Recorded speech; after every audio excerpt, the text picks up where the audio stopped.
achieved.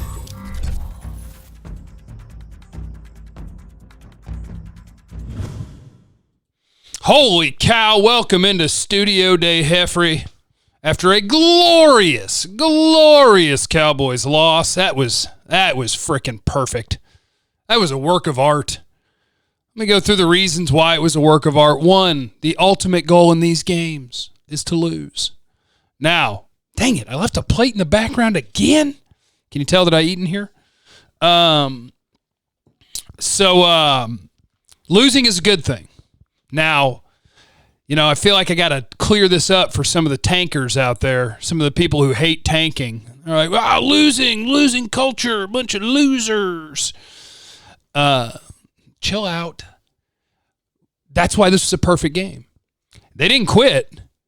This game was the most positive reflection on guys that are fighting, scrapping, and clawing. So you don't come out of this loss to the Steelers and go, oh, God, they hate the coach. Nobody wants to be here. They all think coach is stupid and coach thinks they're terrible. No, sir.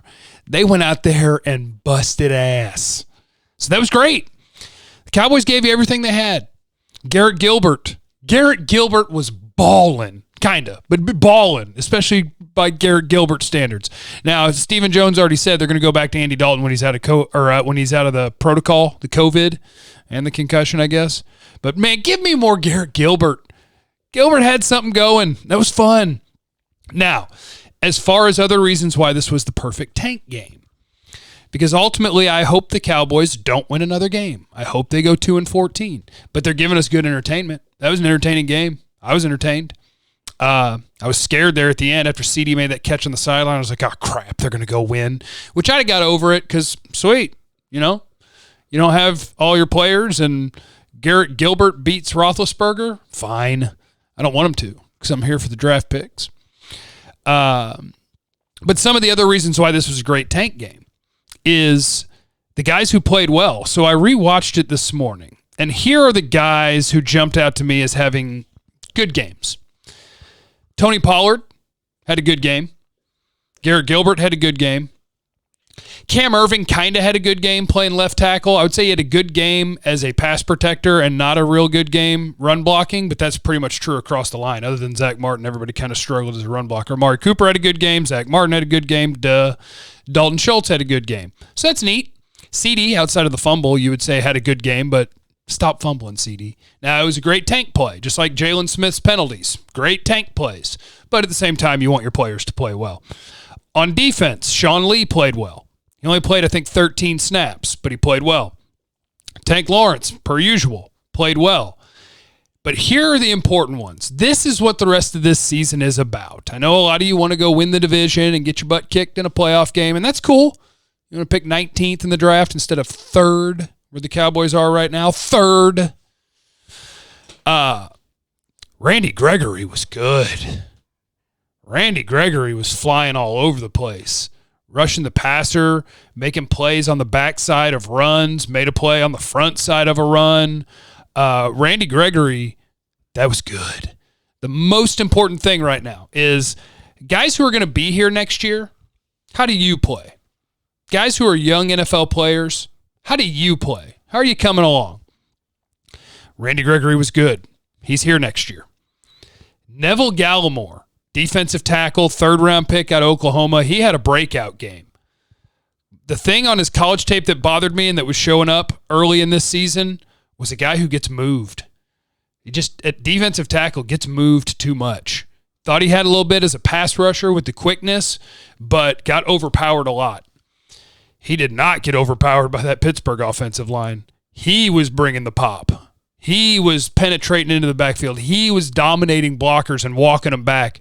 Neville Gallimore had his best game of his career as a pro, and that's something cool that you can build on. That's wonderful.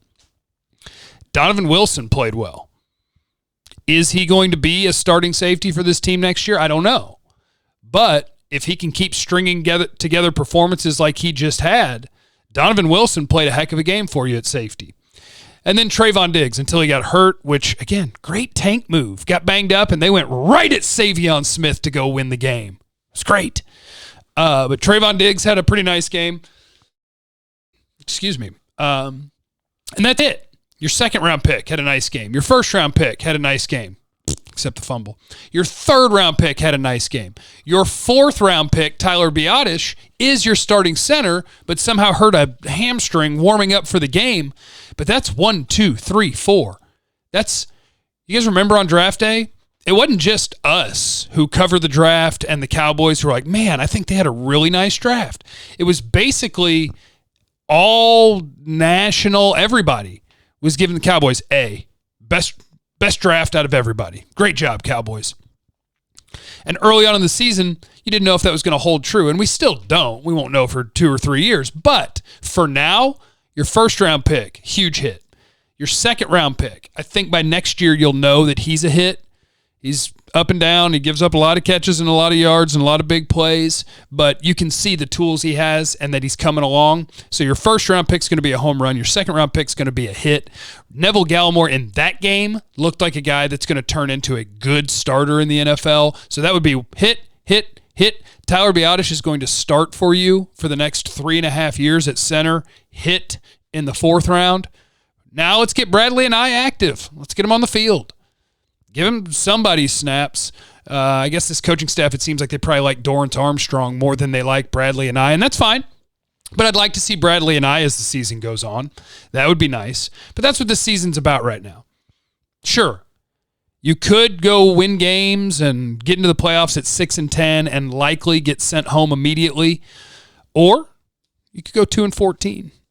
The difference is picking in the top 3. Right now they're in the top 3, or 5 or 6 or 7. And picking at 19.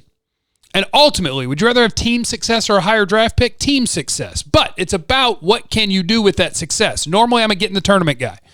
If Dak was playing, I'd say get in the tournament, see what happens. If Tyron and Lyle Collins were playing and Andy Dalton was playing pretty well, I'd be like, okay, I get it, get in the tournament, see what happens, you know? There's no guarantee that who you pick at 3 is going to be better than who you pick at 19. There's no guarantee of that.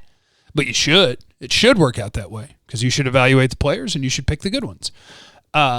So in a season where I don't see a route where get in the tournament turns out well, I don't want in the tournament. I want the young players on this team to develop and continue to play better and better. I want the team to play hard because you don't want to be beaten down by a losing culture. You want the guys that are out there to be competing and fighting, and you want it to look like this coaching staff knows what they're doing. Those are the things I want for the rest of this year, and I think you got all of those yesterday. So, to me, perfect loss. Perfect loss. Young players developing, important players on your team playing well. You finally, Antoine Woods didn't have a bad day either. You finally got competent defensive tackle play, which made your linebackers be better. I think Lee probably played the best, then Van Der Esch, then Jalen. What is that audio popping off the laptop right now? Holy cow. What is that? Oh, I was rewatching the Cowboy game again, and I guess it restarted.